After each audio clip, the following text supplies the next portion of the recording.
প্রধানমন্ত্রীর দপ্তরে আপনি যদি ঢুকতে যান 10 থেকে 20 বার পর্যন্ত আপনার বডি চেক আপ করা হয়। কথা বলেন না কেন? আপনার এয়ারপোর্টে ঢুকলেও 3-4 বার করা হয়, কি বলেন ঠিক না? আজকেও কয়েকবার করছে আমার। বিশেষ করে অমুসলিম কান্ট্রিগুলিতে, আমি থাইল্যান্ডে গিয়েছিলাম গত 3-4 মাস আগে। থাইল্যান্ডের ব্যাংকক এয়ারপোর্টে আমি যখন প্রবেশ করছিলাম, আমার সঙ্গে যারা ছিল তারা অটোমেটিক্যালি ঢুকে গেল, কিছুই বললো না। আমার বললো, sir please wait, I will check your body. আমি আপনার বডি একটু চেক করতে চাই, টুপিটা খোলেন।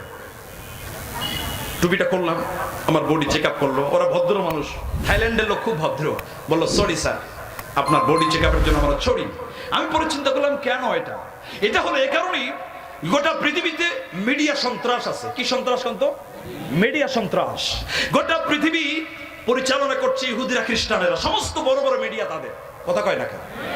এই মিডিয়া মানুষকে যেমনে দেখায় মানুষ সেমনে বিশ্বাস করে। কথা কয় না কেন? গোটা পৃথিবীতে সবচাইতে সন্ত্রাসী কার্যক্রম চালায় ইসরায়েল। ভারতে হিন্দুদের বড় বড় জঙ্গি সংগঠন আছে যারা মানুষকে ধরে ধরে জবাই করে।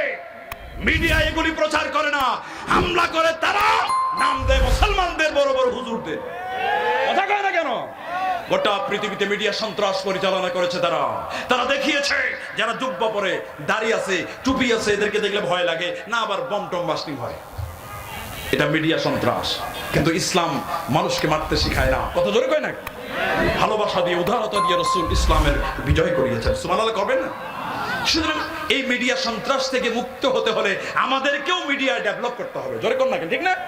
যে যেটা দিয়ে আপনাকে আক্রমণ করবে ওটা দিয়েই তার মোকাবেলা আপনাকে করতে হবে। সম্মানিত ভাইরা আমার, সুতরাং আমাদের যেমন বডি চেক আপ হয়, একটা মৌমাছি 10 কিলোমিটার দূর থেকে যখন ব্যাক করে তার বডি চেক আপ হয়। সে যে মধু নিয়ে এসেছে, ওই মধুটা ভালো না খারাপ? ও যে মধু নিয়ে এসেছে, এই মধুর ভিতরে মানব শরীরের জন্য কোনো ক্ষতিকর পদার্থ আছে নাকি না? সুবহানাল্লাহ করবেন না? তার বডিকে চেক আপ করা হয়। যদি তার মধুটা ভালো হয়, তারে ঢোকার অনুমতি দেওয়া হয়। আপনারা দেখবেন মৌচাকের সামনে সব সময় কিছু মৌমাছি এরকম করে উড়াল দেয়, দেখেন নাই আপনারা? কথা কয় নাকি? দেখেন নাই? মানে সে অনুমতি চাচ্ছে, ভিতরে যাবে, মধু নিয়ে আসছে। যদি মধুটা ভালো হয়, ভিতরে ঢোকার অনুমতি দেওয়া হয়। আর যদি মানব শরীরের জন্য ক্ষতিকর কোনো পদার্থ পাওয়া যায়, ওই মৌমাছিকে মেরে দুনিয়া থেকে বিদায় করে দেওয়া হয়। এজন্য প্রতিদিন দেখবেন মৌচাকের নিচে কিছু মরা মৌমাছি পাওয়া যায়। আশ্চর্য বিষয়, একটা মৌমাছি মানব শরীরের জন্য ক্ষতিকর পদার্থ আনবার কারণে তারে মেরে দুনিয়া থেকে বিদায় করে দেওয়া হলো। আর তুমি মানুষ, আল্লাহ তোমাকে বিবেক দিয়েছেন, আল্লাহ তোমাকে বুদ্ধি দিয়েছেন, এরপরে তুমি সুদ খাও, এরপরে ঘুষ খাও, জনগণের টাকা আত্মসাৎ করো, বিশ্বাস করো, তোমার ভিতরে আর চতুষ্পদ জানোয়ারের ভিতরে কোনো পার্থক্য নাই। জনগণ ঠিক কিনা? আল্লাহ পাক বলেছেন, লাকুম কুলুবুল লা ইয়াফকাহুনা বিহা ওয়ালাকুম আ'য়ুনুল লা ইউবসিরুনা বিহা ওয়ালাকুম আযানুল লা ইয়াসমাউনা বিহা। ওদের কান দিয়েছি শোনে না, চোখ দিয়েছি দেখে না, অন্তর দিয়েছি বুঝলেও বুঝতে চায় না। উলাইকা কাল আনআম, এরা আর চতুষ্পদ জানোয়ার এক, বাল হুম আদাল, ওর চাইতেও নিকৃষ্ট। নাউযুবিল্লাহ। আল্লাহ পাক বলেন, ফিহি শিফাউল লিন্নাস, এই মধুর মধ্যে আমি মানুষের জন্য ঔষধ দিয়েছি। সুবহানাল্লাহ কোন? মধুর মধ্যে কি আছে? ঔষধ আছে। একটা মাত্র ঔষধের কথা আল্লাহ বলেছেন, খাবার ঔষধ, ওটার নাম হলো মধু। কি নাম কোন? তো মধু। মধু খান আপনারা? মধু খাবেন। মধু খালে আপনার 40 বছরের বুড়া 20 বছরের যুবক হয়ে যাবে, কারণ মধুর মধ্যে পাওয়ার আছে। কি আছে? এই ঠান্ডার সময় মধু খাবেন, শরীর ভালো থাকবে, ঠান্ডার অসুখ বিসুখ থেকে আপনারা হেফাজতে থাকবেন। কয়টা ঔষধ দিলাম কোন? তো 3টা। একটা হলো কম খাওয়া, কি খাওয়া? আরেকটা হলো কোরআন, আরেকটা হলো মধু। সুবহানাল্লাহ। সুস্থতা বড় নিয়ামত, সময় হচ্ছে সবচাইতে বড় নিয়ামত। এই 2টা নিয়ামতকে যারা মূল্যায়ন করতে পারবে তারা দুনিয়া আখিরাতে সফল কাম হবে। সুবহানাল্লাহ। মাইকম্যান ভাই, আওয়াজ আস্তে আস্তে কমতেছে কেন? হ্যাঁ, ভোল্টেজ কমতেছে কেন? ভোল্টেজ কমবে মানে আওয়াজ আস্তে আস্তে আরো যাচ্ছে, যা ছিল তাও যাচ্ছে। হ্যাঁ, সম্মানিত ভাইরা, কষ্ট হয়? কষ্ট হচ্ছে আপনাদের? লিল্লাহি তাকবীর, লিল্লাহি তাকবীর। আল্লাহর কোরআন 28 নম্বর পারা। কয় নম্বর? সবাই কথা কয় না। কয় নম্বর? 11 নম্বর পৃষ্ঠা। আমি যে সূরা থেকে তেলাওয়াত করেছি ওই সূরার নাম হলো সূরা সাফ। কোন সূরা? আয়াত নাম্বার হলো 10 এবং 11। দুটি আয়াত আপনাদের সামনে উপস্থাপন করেছি, খুব মনোযোগ। রাসূল সাল্লাল্লাহু আলাইহি ওয়াসাল্লাম তিনি যখন তাফসীর করতেন, তিনি যখন বক্তব্য দিতেন, তার বক্তব্যের সময় ছিল 20 মিনিটস থেকে 35 মিনিটস, 20 থেকে সর্বোচ্চ 35 মিনিট। কয় মিনিট? আর আমাদের বক্তব্যের সময় হলো 1.5 ঘন্টা থেকে 2 ঘন্টা।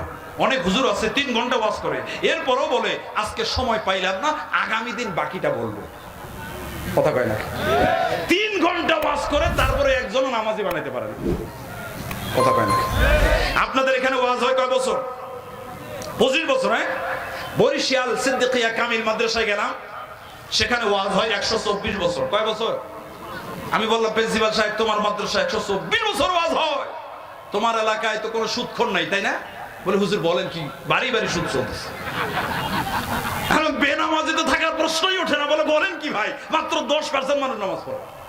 আমি বললাম আশ্চর্য বিষয়, 124 বছর ওয়াজ হয়, এরপরও 100% নামাজি হয় না, এরপরও সুদ বন্ধ হয় না, এরপরে ঘুষ বন্ধ হয় না। বাংলাদেশে এভরিডে, প্রতিদিন 5000 প্লাস 5000 এর উপরে তাফসীর মাহফিল হয়। কয় হাজার? পৃথিবীর কোন কান্ট্রিতে তো ওয়াজ মাহফিল হয় না, এরপরও সুদ বন্ধ হয় না। কথা কয় না কেন ভাই? ঘুষ বন্ধ হয় না, 100% মানুষ নামাজি পড়ে না। কথা কর না, ঠিক না? আমি বললাম প্রিন্সিপাল সাহেব, 124 নয়, 1024 বছরও যদি ওয়াজ হয়, 100% মানুষ নামাজি হবে না, 100% সুদ বন্ধ হবে না, 100% ঘুষ বন্ধ হবে না। আজকের পার্লামেন্টে প্রাইম মিনিস্টার, প্রধান উপদেষ্টা যদি ঘোষণা করে দেয় আগামীকালকে ফজরে যারা মসজিদে যাবে না আর যারা সুদের টাকা নেবে ওদেরকে গ্রেফতার করে জেলখানায় 3 দিনের করে রিমান্ড, ঠান্ডা যত বেশি হোক মসজিদে জায়গা হবে না। কথা কয় না, ঠিক কিনা? সম্মানিত ভাইরা, এই জন্য আল্লাহ সুবহানাহু ওয়া তাআলা কুরআনুল কারীমে অনেক আয়াতে আল্লাহ ডেকেছেন ইয়া আইয়ুহান নাস, ও হে মানুষ সকল। কোন কোন আয়াতে আল্লাহ ডেকেছেন ইয়া আইয়ুহাল্লাযীনা আমানু, ও হে ঈমানদারেরা।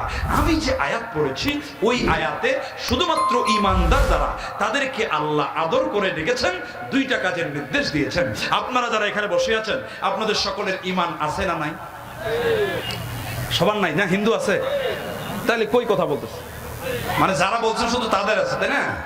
হিন্দু থাকলে অসুবিধা নাই তো, কারণ হুদাল লিন্নাস, কোরআন তো শুধু মুসলমানদের জন্য নয়। ভারতের মেদিনীপুরে গেলাম গত বছর, সেখানে দেখলাম 2 সাইডে স্পেশাল কিছু চেয়ার রেখে দিয়েছে। বললাম ভাই এগুলি কারা?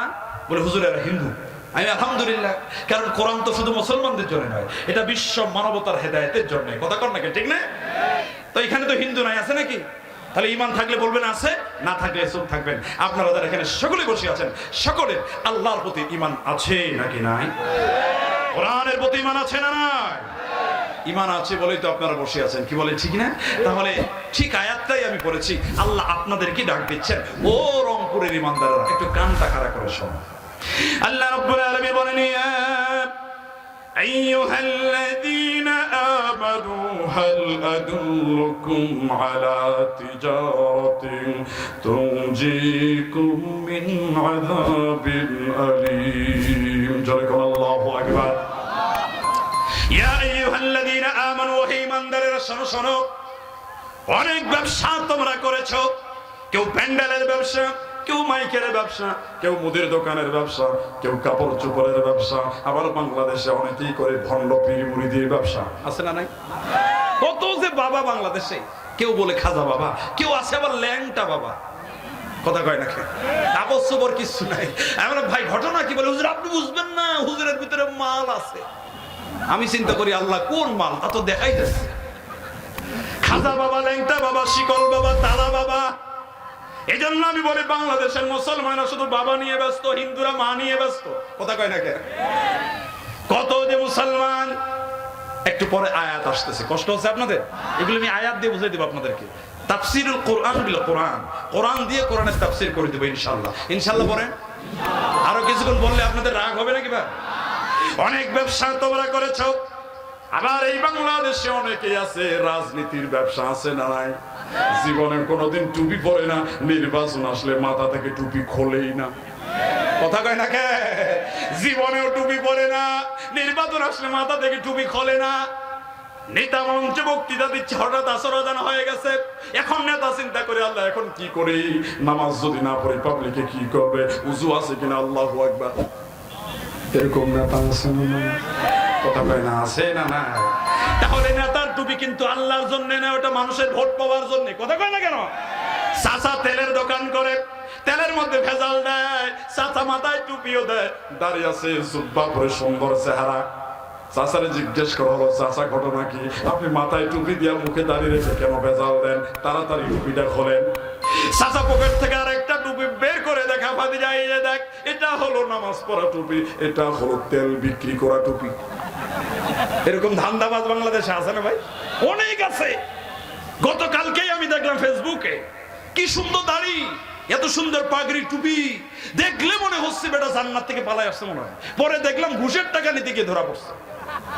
কথা কয় না, এরকম আছে না? তাহলে দাড়ি টুপি জুব্বা দিয়ে ইমানদার হওয়া যায় না, কথা কয় না, ঠিক কিনা? এই বাংলাদেশে দাড়ি টুপিকে অনেকেই ব্যবসা হিসাবে নিয়েছে, ঠিক কিনা? ধর্ম ব্যবসায়ী, রাজনীতির ব্যবসায়ী, এতিমখানার ছেলেরা 3 ওয়াক্ত নামাজ, 3 ওয়াক্ত খাবার তারা এতিমখানায় খায়। প্রিন্সিপাল সাহেব ঘোষণা করেছে, ছেলেরা, ও লিল্লা বোর্ডিং এর ছেলেরা, যারা ফজরের নামাজের জামাত পাবে না তাদের সারাদিনের খানা বন্ধ। দুই একটা দুষ্ট বলবান থাকে না সব জায়গায়, এরা চিন্তা করে আল্লাহ এমনি নামাজ পড়ি না পড়ি, ফজর তো পড়াই লাগে, কারণ ফজর গেল তো সারাদিনের খাওয়াও গেল। কি বলেন, ঠিক না? খাওয়া তো বন্ধ। ওরা চিন্তা করলো তাহলে কি করা যায়, তোরা নামাজই পাই নাই। প্রিন্সিপাল চিন্তা করে একটু দেখে আসি কারা কারা নামাজ পায় নাই। রুমের পাশ দিয়ে প্রিন্সিপাল হেঁটে যাচ্ছিল, ভিতর থেকে আওয়াজ আসছে, আল্লাহু আকবার, সামিআল্লাহু লিমান হামিদা, আল্লাহু আকবার। প্রিন্সিপাল চিন্তা করে, যাক ছেলেরা বুঝি ভালো হয়ে গেছে, নামাজ পায় নাই, এখন আলাদা করে জামাত চলতেছে। জানালার ফাঁক দিয়ে উঁকি মাইরা দেখি খেতার ভিতরের থেকে মুখ বের করে আল্লাহু আকবার। এরা কি ভাত খাওয়ার জন্য তাকবীর দেয় না আল্লাহর জন্য ভাই? তাহলে এই বাংলাদেশে এক একজন এক এক ভাবে ইসলামকে ব্যবহার করতেছে, কথা কয় না, ঠিক না? জাস্ট ফর এক্সাম্পল আমি একটা উদাহরণ দিলাম মাত্র, কিন্তু এটা বাংলাদেশে আজকে চলতেছে, ধর্ম ব্যবসা, কথা কয় না ভাই? হাজারো এক্সাম্পল আছে। আপনার আমল যদি কবুল হওয়ার আগে 3টা শর্ত লাগবে। নাম্বার 1, কুলিন্না সালাতি ওয়া নুসুকি ওয়া মাহইয়ায়া ওয়া মামাতি লিল্লাহি রাব্বিল আলামিন। My salat and my sacrifice only for Allah subhanahu wa ta'ala. আপনার নামাজ, আপনার কুরবানি, আপনার জীবন, আপনার বংশ শুধুমাত্র কার জন্য হবে? কথা বলে না, কার জন্য হবে? 2 নম্বর, লাকাদ কানা লাকুম ফি রাসূলিল্লাহি উসওয়াতুন হাসানা। পৃথিবীর কোন পীর সাহেব ইবাদত বানাতে পারে না, পৃথিবীর কোন আলেম ইবাদত বানাতে পারে না। ইবাদত নেওয়া লাগে রাসূলের জীবন থেকে। আল্লাহর নবী যে ইবাদত যেভাবে করেছেন সেভাবেই করা লাগবে।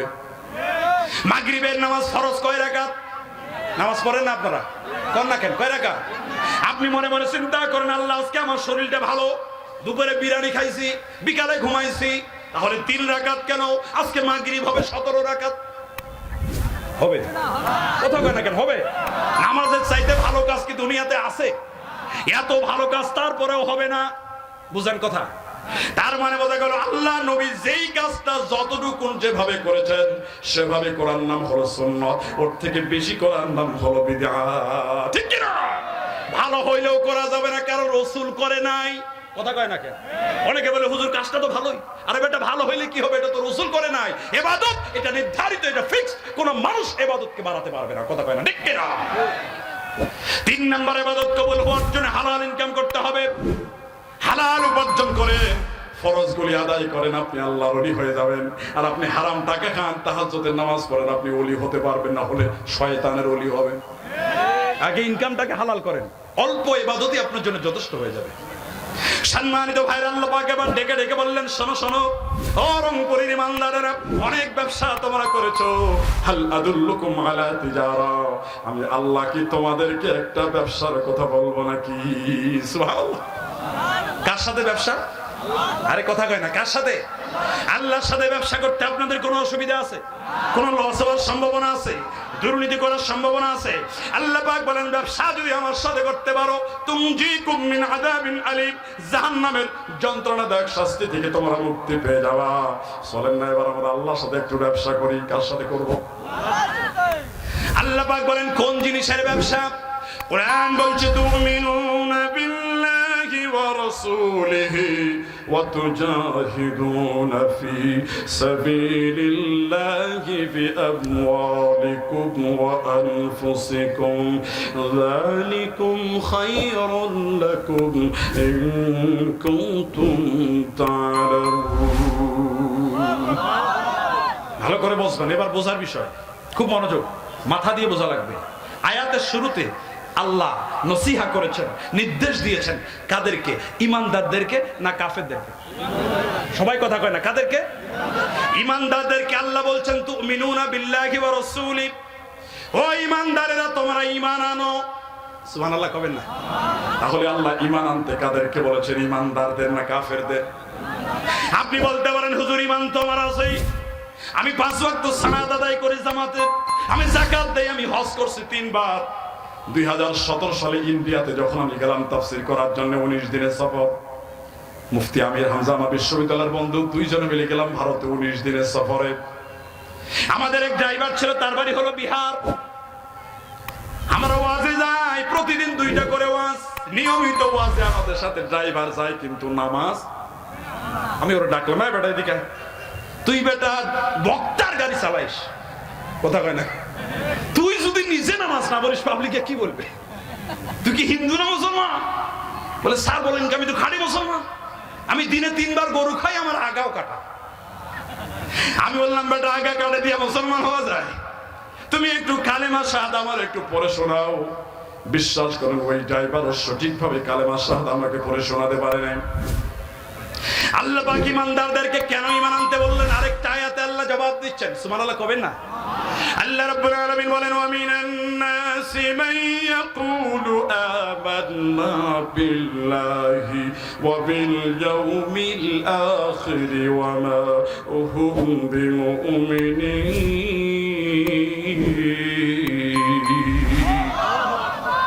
হে রাসূল, অধিকাংশ ঈমানদার আছে, শোনেন, এরা বলে আমি আল্লাহকে বিশ্বাস করি, আখিরাতে বিশ্বাস করি, কিন্তু আমি আল্লাহ বলছি তারা কিন্তু ঈমানদার নয়। কথার ওজন টের পাচ্ছেন আপনারা? কথার ওজন টের পাচ্ছেন? আল্লাহ বলতেছেন অনেক ঈমানদার আছে, এরা দাবি করে আমি আল্লাহকে বিশ্বাস করি, আমি আখিরাতে বিশ্বাস করি, কিন্তু তারা প্রকৃতপক্ষে তারা ঈমানদার। খুব কঠিন কথা কিন্তু, ঠিক না ভাই? আরেকটা আয়াতে আল্লাহ পাক বললেন ওয়া মা ইউমিনু আকতারুহুম বিল্লাহি ইল্লা ওয়া হুম মুশরিকুন। হে রাসূল, অধিকাংশ ঈমানদার আছে যারা ঈমানদার দাবি করে নিজেকে, এরা কিন্তু মুশরিক। কথা কি সহজ না কঠিন? অত্যন্ত কঠিন। এক আয়াতে আল্লাহ বললেন অধিকাংশ ঈমানদার তারা ঈমানদার না, আর এক আয়াতে আল্লাহ পাক বলেন অধিকাংশ ঈমানদারই হলো মুশরিক। তাহলে এবার আমরা কোন দলে আছি? এবার আল্লাহকে আমরা জিজ্ঞেস করবো, আল্লাহ আমরা তাহলে কোন দলে আছি? কিভাবে ঈমান আনলে ঈমানদার হওয়া যায়? আল্লাহ তুমি একটু জবাব আমাদেরকে দিয়ে দাও। আল্লাহ রাব্বুল আলামিন কোরআনের আরেকটা আয়াতে বলে দিলেন কিভাবে ঈমান আনলে ঈমানদার হওয়া যায়। এজন্য তাফসীরুল কোরআন বিল কোরআন, কোরআনের এক আয়াতের ব্যাখ্যা আল্লাহ রাব্বুল আলামিন আরেকটা আয়াতের মধ্যে উত্তর দিয়ে দিয়েছেন। কোরআন বলছে ওয়া ইযা কিলা লাহুম আমিনু কামা আমানান নাস। আল্লাহর কোরআন সূরা বাকারা 13 নম্বর আয়াত, তাফসীরে জালালাইনের ভিতরে পাবেন। তিনি তাফসীর করতে গিয়ে বলেন আই কামা আমানা আসহাবু মুহাম্মদ সাল্লাল্লাহু আলাইহি ওয়াসাল্লাম, মুহাম্মদ রাসূলুল্লাহ সাল্লাল্লাহু আলাইহি ওয়াসাল্লামের সাহাবীরা যেভাবে আল্লাহর প্রতি ঈমান এনেছে, ও রংপুরের ঈমানদাররা তোমরাও সাহাবীদের মতো ঈমান আনো। এখন সাহাবীদের ঈমান আর আমাদের ঈমানের ভিতরে পার্থক্য আছে নাকি নাই? আছে, মানে আকাশ জমিন পার্থক্য। 5ই আগস্টের আগে অনেককে বলেছি আমি, ভাই আসেন একটু দিন কায়েমের কাজ করি, নামাজ পড়েন, যাকাত দেন, আল্লাহর পথে চলেন। বলে হুজুর অবস্থা ভালো, কথা কয় না, ছিল না সুবিধা? ভালো হোক, এরপরে দেখা যাবে। আমি বললাম ভাই ভালোটা ছিল কখন? যখন ইব্রাহিম নবী দাওয়াত দিবে আরো খারাপ অবস্থা, কারণ ক্ষমতায় নমরুদ, কথা কয় না কেন? মুসা নবী দাওয়াত দিবে অবস্থা আরো খারাপ, ক্ষমতায় ফেরাউন। ইযহাব ইলা ফিরআউনা ইন্নাহু তাগা, বলে আগে ফেরাউনকে তুমি দাওয়াত দাও। আল্লাহ বলেন ফেরাউনের কাছে যা, কারণ বড় তাগুত। এই আয়াত আমাদেরকে শিক্ষা দেয় এরকম হাজার মানুষকে দাওয়াত দেওয়ার চেয়ে একজন বড় লিডারকে দাওয়াত দেওয়া বেশি উত্তম। কথা কয় না কেন ভাই? একজন নেতা যদি ভালো হয়, লক্ষ লক্ষ মানুষ ভালো হতে বাধ্য হবে। আমার ওয়াজে সিনেমা হল বন্ধ হবে না, লিডার ইচ্ছা করলে বন্ধ করে দিতে পারবে। কথা কয় না কে, ঠিক কিনা? তাহলে মুসা নবী দাওয়াত দিবে অবস্থা আরো খারাপ, ক্ষমতায় ফেরাউন। আল্লাহর নবী দাওয়াত দিবে আরো খারাপ, ক্ষমতা আবু জাহেল, আবু সুফিয়ান, উতবা, শাইবা। কিন্তু আমরা আবু জাহেলকে পাই নাই, আমরা নমরুদকে পাই নাই, আমরা হামানকে পাই নাই, আমরা কারুনকে পাই নাই। আমরা গত 15 বছর ধরে দেখেছি মুসলমানের ঘরে জন্মগ্রহণ করা মুনাফিকের বাচ্চারা তাদের কার্যক্রমগুলি আবু জাহেলকে পর্যন্ত হার মানিয়ে দিয়েছে। যারা ঠিক কিনা? সম্মানিত ভাইরা, আবার সাহাবীদের মতো ঈমান কিভাবে আনবে? আমি একটা মাত্র হাদিস আপনাদের সামনে তেলাওয়াত করেছিলাম শুরুতেই। আপনার যদি জ্বর হয়, জ্বর হয় না আপনাদের? জ্বর হলে পরে যে যন্ত্রটা দিয়ে আপনি জ্বর মাপেন, ওই যন্ত্রটার নাম কি ভাই? কথা বলে না, কি নাম? থার্মোমিটার। আপনি বলতেছেন হুজুর আমার ঈমান আছে, আমি যাকাত দেই, আমি হজ করছি, আমি নিয়মিত সালাত আদায় করি। আপনার ঈমানটা কোন লেভেলে আছে? ফার্স্ট ক্লাস, সেকেন্ড ক্লাস, না থার্ড ক্লাস, না কোনোটাতেই নাই। এই মাপার একটা যন্ত্র রাসূল আমাদেরকে দিয়েছেন। সুবহানাল্লাহ। অসংখ্য হাদিসের মধ্যে বলেছেন, তার মধ্যে একটা হাদিস মাত্র আমি পড়ছি। ওই হাদিস, ওটা হলো ঈমান মাপা যন্ত্র। কি মাপা? কথা বলে রাখেন, কোন মাপা? ঈমান মাপা যন্ত্র। এবার আমি আপনাদেরকে হাতে হাতে দিয়ে দেবো, আপনারা নিজেই মেপে দেখবেন যে আপনার ঈমানটা কোন লেভেলে আছে। সুবহানাল্লাহ। যন্ত্র কি দেব? কথা কয় রাখেন, দেব? এটা কোন যন্ত্র? ঈমান মাপা যন্ত্র। আল্লাহর নবী বলেন, বুখারীর হাদিস, عن أنس عن النبي صلى الله عليه وسلم قال ثلاثة من كن فيه وجد حلاوة الإيمان أن يكون الله ورسوله أحب إليه مما سواهما وأن يحب المرء لا يحبه إلا لله وأن يكره أن يعود في الكفر كما يكره أن يقذف في النار. আল্লাহর নবী বলেন, যার ভিতরে তিনটা জিনিস পাওয়া যায়। কয়টা? আরো জোরে, জোর হলো না? আল্লাহ নবী বলেন, যার ভিতরে তিনটা জিনিস পাওয়া যায়, ওই ব্যক্তি পরিপূর্ণ ঈমানদার হয়ে যায়, ঈমানের মজা পেয়ে যায়। সুবহানাল্লাহ। কয়টা জিনিস ভাই? তিনটা। নাম্বার 1, আন ইয়াকুনাল্লাহু ওয়া রাসূলুহু আহাব্বা ইলাইহি মিম্মা সিওয়াহুমা। যে ব্যক্তির অন্তরের ভিতরে এই দুনিয়ার সব কিছুর চাইতে আল্লাহ এবং তার রাসূলের ভালোবাসা বেশি হয়ে যায়, ওই ব্যক্তি ঈমানের মজা পেয়ে যায়, পরিপূর্ণ ঈমানদার হয়ে যায়। আপনার সন্তান, আপনার স্ত্রী, আপনার চাকরি, আপনার অবস্থান, সব কিছুর চাইতে আল্লাহর নবীকে আপনি যদি বেশি ভালোবাসতে না পারেন, আপনি এখনো পর্যন্ত ঈমানদার হতে পারেন নাই। হুজুর চাকরি কি আর ছাড়া যায়? আপনি এমন জায়গায় চাকরি করেন যে রাসূলের সুন্নাহ মানলে পড়ে, আল্লাহর আদেশ মানলে চাকরি টেকে না। এখন আপনি কি ওখানে আল্লাহ রাসূলের সুন্নাত মানবেন? কোন লেভেলে আছেন একটু জিজ্ঞেস করেন নিজেকে। আপনি বলবেন যে 10 লাখ টাকা দিয়ে ঘুষ চাকরি নিয়েছি, সরকারি চাকরি, খতিব আমি 50,000 টাকা বেতন, আমি যদি সুদের ওয়াজ করি চাকরি টেকে না, কারণ সভাপতি বেটা নিজে সুদ খায়। কথা কয় না? এরকম সভাপতি বাংলাদেশে আছে না? অনেক ইমামকে আমি দেখি যে ও সুদের ওয়াজই করেন। আমি বললাম, ভাই সমস্যা কি? বলে সভাপতি সুদ খায়। ভাই সভাপতি সুদ খায়, তুমি এজন্য সুদের ওয়াজ করো না? তুমি যদি সভাপতি সুদ খায়, এই ওয়াজ করলে তোমার চাকরি যাবে, এই চিন্তা করে যদি সুদের ওয়াজ বন্ধ করে দাও, আমি বলছি তোমার পিছনে নামাজ হবে না, কারণ তুমি মুশরিক। কথা কয় না কেন? রিজিকের মালিক কে? আল্লাহ। এটা এক কথায় না, এটার অনেক ব্যাখ্যা আছে। মানুষের পেট থেকে শুরু করে বিস্তর ব্যাখ্যা আছে রিজিক সম্পর্কে। আমরা রিজিক মনে করি শুধু খাবার দাবারকে, এটা তো রিজিকের সর্বনিম্ন স্তর। সম্মান হলো সবচাইতে বড় রিজিক। কথা কয় না? অনেক মানুষের টাকা আছে দেখবেন এলাকায়, সামনে গেলে ভাই আসসালামু আলাইকুম, আসসালামু আলাইকুম, পিছনে গেলে বেটা শয়তান। কথা কয় না কেন? আছে না? তার মানে বোঝা গেল তার সম্মান নাই। তার টাকা আছে, ওই টাকা আসল রিজিক নয়। মানুষের অন্তরে তাদের সম্মান নাই। কিন্তু যারা কোরআন পড়ে, মানুষ ওদেরকে মানুষ সম্মান করে অন্তর থেকে। কথা কন না? আর চোর বাটপাটকে সম্মান করে ভয়ে, কারণ সালাম না দিলে তো মামলাও দিতে পারে। কথা কয় না কেন ভাই? তাহলে সম্মান হলো সবচাইতে বড় রিজিক। তুমি সভাপতির ভয়ে হক কথা বলো না মিয়া। হক কথা বললে আল্লাহ রিজিক, সম্মান সব বাড়ায় দেয়। কথা জোরে কর না কেন? ঠিক না? দেখেন না বাংলাদেশে যারা হক কথা বলে, সত্য কথা বলে, ওদের সম্মান কম না বেশি? কথা কয় না কেন? কম না বেশি? আর দুঃখজনক হলো সত্য, এই বাংলাদেশের মসজিদগুলিতে এমন এমন সভাপতি, সেক্রেটারির মতো আল্লি রাখা হয়, বেটা সুদ খায়, ঘুষ খায়, নিয়মিত নামাজও পড়ে না। আছে না নাই? কিন্তু আল্লাহর কোরআন ১৫০০ বছর আগে বলেছে কারা কারা মসজিদের মতোয়াল্লি হবে, কারা সভাপতি হবে, কারা সেক্রেটারি হবে, কারা ক্যাশিয়ার হবে। এই কোরআন সেটা ১৫০০ বছর আগে বলছে। বলবো এইটা বললে অনেকে চাকরি থাকবে না, ওই জন্য এটা আরেকদিন আমি বলবো। আসলে সম্মানিত ভাইরা, আমি যেটা বলছি সেটা শুনে। রাসূল বলেছেন, যাদের অন্তরের ভিতরে দুনিয়ার সব কিছুর চাইতে রাসূলের ভালোবাসা বেশি হবে। বিশ্বকাপ ফুটবল খেলা যখন হয়, দেখবেন কারো বাড়ির সামনে আর্জেন্টিনার পতাকা আছে না নাই? কারো গায়ের মেসির 10 নম্বর গেঞ্জি আছে না নাই? চুল কাটার স্টাইল মেসির মতো আছে নাকি নাই? কারো বাড়ির সামনে ব্রাজিলের পতাকা আছে না নাই? তার মানে মেসির গেঞ্জি পরে, মেসির দেশের পতাকা টাঙায়া, মেসির মতো চুল স্টাইল করে কেটে তুমি প্রমাণ করতে চাও তুমি আর্জেন্টিনার ভক্ত। তুমি যদি প্রকৃতপক্ষে রাসূলের ভক্ত হয়ে থাকো, তোমার মাথা থেকে পায়ের পাতা পর্যন্ত, রান্নাঘর থেকে পার্লামেন্ট পর্যন্ত সব জায়গায় রাসূলের আদর্শ মানতে তুমি জীবন দিয়ে দিবে। কথা বলতে তুমি মুখে মুখে আসে রাসূল।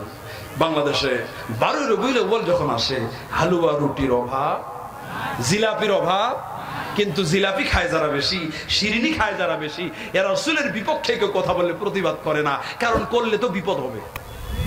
কথা কয় নাকি ঠিক না? আপনাকে কাজে প্রমাণ করতে হবে আপনি রাসূলকে বেশি ভালোবাসেন। কথা কন নাকি ঠিক না? সম্মানিত ভাইরা, রাসূলের ভালোবাসা বেশি হওয়া লাগবে। আমি একটা এক্সাম্পল দিয়ে আপনাদেরকে একটু বোঝাই আমাদের ভালোবাসাটা কোন লেভেলে হওয়া লাগে। কখন আসবে? 10:30 পার হয়ে গেছে। আনতে বলো না, আমি 11:15 মধ্যে শেষ করব। ঠিক আছে, কথা বলতে কষ্ট হচ্ছে না? জি, আমি একটা এক্সাম্পল দিয়ে আমি একটু বোঝাই আমাদের ভালোবাসাটা কিভাবে হওয়া লাগবে। কষ্ট হয় আপনাদের? কষ্ট হচ্ছে? আমার বিশ্ববিদ্যালয়ের বড় ভাই, কুষ্টিয়া ভার্সিটির শায়েখ ডক্টর ইমাম হোসেন, আপনাদের সকলের পরিচিত, ঠিক না? উনি আসতেছেন আলহামদুলিল্লাহ। আমি একটা এক্সাম্পল দেই। আমি প্রতিটি কথা একটা করে উদাহরণ দিয়ে বুঝাচ্ছি। কেন জানেন? কারণ আমার আল্লাহ নিজেই এক্সাম্পল দিয়ে, উদাহরণ দিয়ে দিয়ে কোরআনের আয়াত বুঝিয়েছেন। সুবহানাল্লাহ। আল্লাহ কোরআনুল কারীমে 35টা প্রাণীর কথা বলেছেন। 35টা আল্লাহ উদাহরণ দিতে গিয়ে মশার কথা বলেছেন, মাছির কথা বলেছেন। সূরা বাকারার 23 নম্বর আয়াতে আল্লাহ বলেছেন, ইন্নাল্লাহা লা ইস্তাহয়ি আন ইয়াদরিবা মাসালান মা বাউদাতান ফামা ফাওকাহা। নিশ্চয়ই তোমার রব মশা কিংবা তার চাইতে ক্ষুদ্র কোন প্রাণীর এক্সাম্পল দিতে, উদাহরণ দিতে লজ্জাবোধ করেন না। সুবহানাল্লাহ। এই আয়াতটা নিয়ে গবেষণা হয়েছে IIUM, international Islamic university of Malaysia. সেখানে গিয়ে আমি তাদের যে বসো বসো,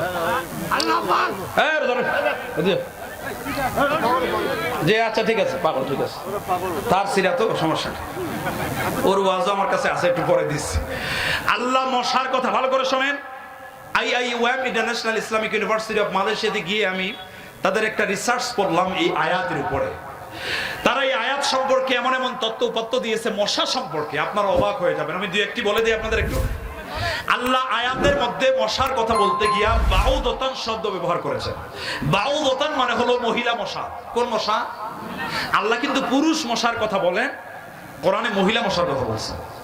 এখন বিজ্ঞান আমাদেরকে বলে শুধুমাত্র মহিলা মশা যারা, এরাই মানুষকে কামড় দেয়, পুরুষ মশা কামড়। আপনি বলতে পারেন হুজুর তাহলে এরা খায় কি? কথা কয় না। মশার খাদ্য কিন্তু রক্ত নয়, মশার খাদ্য হলো বিভিন্ন গাছের এবং ফলের রস। শুধুমাত্র মহিলা মশা এরা যখন সন্তান জন্ম দেবে তখন তাদের অতিরিক্ত রক্তের প্রয়োজন হয়, তখন তারা মানুষকে কামড় দিয়ে রক্ত চুষে নেয়। সুবহানাল্লাহ। আল্লাহ শুধুমাত্র মহিলা মশার কথা বলেছেন। আশ্চর্যের বিষয় হলো আমাদের মুখের মধ্যে দাঁত কয়টা? দাঁত নাই আপনাদের নাকি? কোন না কেন দাঁত কয়টা? মশার মুখে দাঁত কয়টা জানেন? 36টা। আপনার 32 আর ওর 36, তাই না? মশার মুখের মধ্যে আল্লাহ দাঁত দিয়েছেন 48টা। আল্লাহু আকবার। ছোট্ট প্রাণী। আমাদের চোখ কয়টা? কথা কর না কেন, কয়টা? মশার চোখ কয়টা জানেন? পৃথিবীতে 2টা প্রাণী আছে যাদের চোখ সবচাইতে বেশি, একটা হলো মশা আর একটা হলো মাছি। এই 2টা প্রাণীর পুরো বডিতে আল্লাহ চোখ দিয়েছেন অন্তত 100টা। আল্লাহু আকবার কর। মাছি দেখবেন মারার আগেই নেই, কথা কয় না, মানে চারদিকে চোখ আছে, যেদিকে মারবেন ওইদিকে সে দেখতে পাবে। আশ্চর্যের বিষয় হলো 2 বন্ধু একসাথে বসে আছে, একজন বলে দোস্ত এত মশা, আরেকজন বলে কই আমার এত কামড়ায় না। এরকম হয় কি হয় না? কথা কন না কেন, হয় না? আমি ঢাকা থেকে ওয়াজ করার জন্য ফরিদপুরে যাচ্ছিলাম, ড্রাইভারকে বললাম যে একটা টয়লেট দেখে দাঁড় করাও, এক বদনা পানি নিয়ে আসো। পানি নিয়ে আসলো, গাছপালার ভিতরে একটা টয়লেট আছে, আমি সেখানে গেলাম। আমি বললাম তুমি সামনে দাঁড়াও। 5 মিনিট পর বের হয়ে দেখলাম ড্রাইভার নাই, ওই আধা কিলোমিটার দূরে রাস্তার উপরে গিয়ে দাঁড়ায় আছে। আমি বললাম ভাই এত দূরে কেন আসছো? বলে স্যার আপনি 5 মিনিট বসে আছেন, আমি তো 3 মিনিটও দাঁড়াইতে পারিনি মশার জ্বালায়। আমি বললাম ভাই বিশ্বাস করো 5 মিনিটের মধ্যে আমার একটা মশাও কামড় দেয় নাই। আপনারা মনে করছেন হুজুর মনে হয় অনেক বড় পীর সাহেব নাকি? এটা মনে করছেন কি আপনারা? আসলে এটা মনে করার বিষয় না।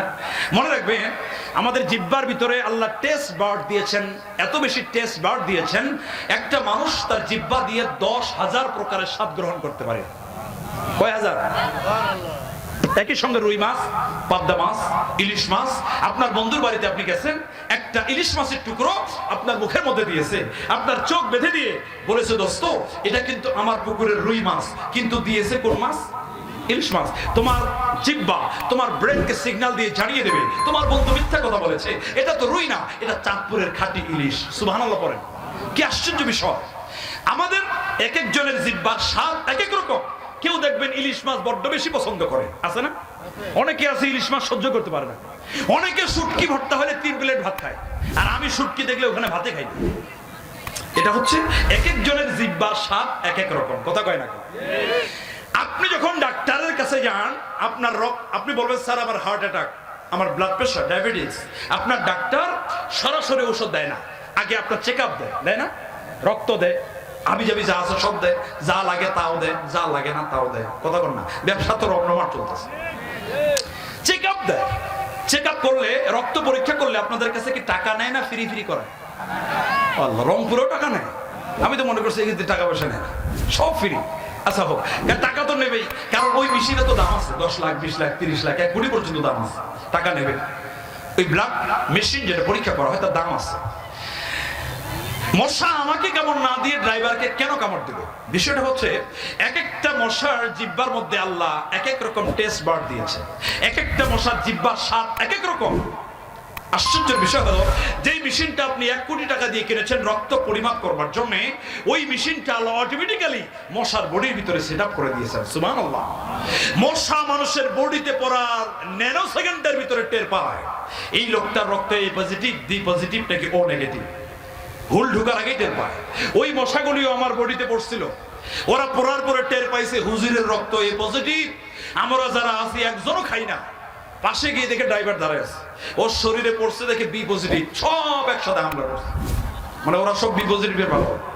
কথা বুঝছেন? হাসতেছেন আপনারা? সুবহানাল্লাহ। কোন এটা আশ্চর্যের বিষয়! আল্লাহর সৃষ্টি নিয়ে মানুষ যত বেশি গবেষণা করবে, মানুষের মস্তক রবের সামনে তত বেশি অবনত হতে বাধ্য হবে। কথা ধরে কর না কেন? ঠিক না ভাই? সম্মানিত ভাই না? সুতরাং আমাদের অন্তরে ভালোবাসা হবে সবচাইতে বেশি কার? আল্লাহ এবং তার রাসূলের, এবং সেটা আমল করে প্র্যাকটিক্যাল লাইফে প্রমাণ করে দিতে হবে। জোরে কোন ঠিক কিনা? ওয়া ইউহিব্বুল মারআ লা ইউহিব্বুহু ইল্লা লিল্লাহ। ঈমানদার যারা হবে, তারা যখন কাউকে ভালোবাসবে আল্লাহর জন্য ভালোবাসবে। কার জন্য? আর কারো সাথে শত্রুতা করলে আল্লাহর জন্য শত্রুতা করবে। আমরা কার জন্য আরেকজনকে ভালোবাসি? আল্লাহর জন্য, স্বার্থের জন্য। যেই ভাইয়ের টাকা আছে তারে 3 বার সালাম দেন, আর যার টাকা নাই সালামের জবাবও দেন না আপনি। কথা কয় না ভাই? স্বার্থের জন্য। আপনি নেতার পিছনে দৌড়ান কিছু পাওয়ার জন্য, নাকি আল্লাহর জন্য দৌড়ান কিছু পাওয়ার জন্য? আপনি নেতার পিছনে দৌড়ান নেতা হওয়ার জন্য। আপনি নেতার পিছনে দৌড়াবেন আল্লাহকে পাওয়ার জন্য, তাহলে আপনার নেতাও আল্লাহওয়ালা হওয়া লাগবে। কথা কয় না? তাহলে যাকে ভালোবাসবেন আপনি আল্লাহর জন্য, আল্লাহকে পাওয়ার জন্য ভালোবাসবেন। যার সাথে শত্রুতা করবেন আল্লাহকে পাওয়ার জন্য শত্রুতা করবেন। ওয়াই ইয়াকরাহা আন ইয়াউদা ফিল কুফরি কামা ইয়াকরাহু আন ইয়াকযাফা ফিন নার। আগুনে নিক্ষিপ্ত হওয়াকে, লাফ দেওয়াকে আপনি যেমন মোটেও পছন্দ করেন না, ঈমান আনার পরে টাকার বিনিময়, ক্ষমতার বিনিময়, চাকরির বিনিময় ঈমান থেকে বিচ্যুত হওয়াকে আপনি তেমন ঘৃণা করবেন। অথচ আজকে বাংলাদেশে আমরা 15 বছর দেখছি অনেক আলেম পর্যন্ত টাকার কাছে বিক্রি হয়েছে। এজন্য নেতা পালায়, ইমামও পালায়। কথা কয় না কেন? ইমাম পালায় না? কত যে ইমাম পালাইছে। আমি চিন্তা করলাম, বেটা তুই এমন কি আকাম করছিস, তোরও পালাইতে হয়? তুই হুজুর মানুষ, বিশ্ববিদ্যালয়ে ইমাম নিয়োগ হবে, 20 লাখ টাকা ঘুষ দিয়ে ইমামতি নেয়। ইমাম যদি ঘুষের টাকা দিয়ে ইমামতি নেয়, ওর পিছনে নামাজ হয়, ওদের নিজে ঘুষের টাকা দিয়েছে। সম্মানিত ভাইরা, সুতরাং কোনো কিছুর বিনিময় আমরা ঈমানকে বিক্রি করতে পারি না। জোরে কর না কেন? ঠিক না? ঈমান আমাদের কাছে সবচাইতে বড় সম্পদ, সবচাইতে বড় সম্পদ। আল্লাহ পাক বলেন, তুমিনুনা বিল্লাহি ওয়া রাসূলি, তোমরা আল্লাহর রাস্তায় তোমরা ঈমান আনো সাহাবীদের মতো, অতুজাহিদুনা ফি সাবিলিল্লাহি বিআমওয়ালিকুম ওয়া আনফুসিকুম, তোমরা আল্লাহর রাস্তায় জিহাদ করো, দ্বীন প্রতিষ্ঠার জন্য কাজ করো, মাল দিয়ে এবং জান দিয়ে। আগে মাল পরে জান। কারণ অনেক মানুষ আছে জানের চাইতে মালকে বেশি ভালোবাসে। এরকম পাবলিক আছে না ভাই? জান যায় যাক, মাল দেব না, ওই মাল নিয়ে মরার পরে মানুষে কিন্তু মারামারি করে, ও নিজেও ভোগ করতে পারে না। একজন মানুষ যা ইনকাম করে মাত্র 15% সে নিজের জন্য ব্যয় করতে পারে, বাকিটা সে নিজে ব্যয় করতে পারে না, ওটা মানুষে ব্যয় করে। তাহলে আপনি কিপটামি করবেন কেন? আপনি যেটা খাচ্ছেন আর যেটা পড়তেছেন এটাই শুধু আপনার, বাকি কোনোটাই আপনার না। আর যেটা দান করছেন এটা আখিরাতের জন্য আপনার। আমরা অনেকে যাকাত দিতে চাই না, ও মনে করছে 100 মনে 5 মণ যাকাত যদি দেই আমার তো ধান কমে গেল। আপনি যাকাতের অর্থই বোঝেননি। যাকাতের 99টা অর্থ আছে। আর জিয়াদা আল বারাকা, যাকাতের প্রথম অর্থই হলো বৃদ্ধি পাওয়া। যাকাত দিলে একদিকে আপনার সম্পদ যেমন পবিত্র হয়, আরেক দিক দিয়ে আভ্যন্তরীণ ভাবে আল্লাহ আপনার সম্পদকে বাড়িয়ে দেয়। সুবহানাল্লাহ। আল্লাহ সম্পদের মধ্যে বরকত দেয়। বরকত আলাদা জিনিস। আল্লাহ 20 মণ ধানে 200 মণের বরকত দিতে পারে। আর বরকত যদি না থাকে হবে 200 মণ, কিন্তু 20 মণেরও কাজ হবে না। কথা কর না কেমন, ঠিক না? আল্লাহ রাস্তায় মাল দিতে হবে, জান দিতে হবে। যদি দিতে পারেন, আল্লাহ আমাদেরকে ওয়াদা দিয়েছেন ইয়াগফির লাকুম যুনুবাকুম, কন্টিনিউয়াস টেন্স ব্যবহার করেছেন, প্রেজেন্ট এন্ড ফিউচার, হাল এবং মুস্তাকবিল, বর্তমান এবং ভবিষ্যৎ। যারা এই দুইটা কাজ করবে আল্লাহ কয় তাদের গুনাহগুলিকে আমি আল্লাহ কন্টিনিউ মাফ করতেই থাকবো, করতেই থাকবো, করতেই থাকবো। সুবহানাল্লাহ কবেন না? ওয়া ইউদখিলকুম জান্নাতিন তাজরি মিন তাহতিহা আল-আনহার, এমন একটি জান্নাত আমি তাদের জন্য প্রস্তুত রেখে দিয়েছি।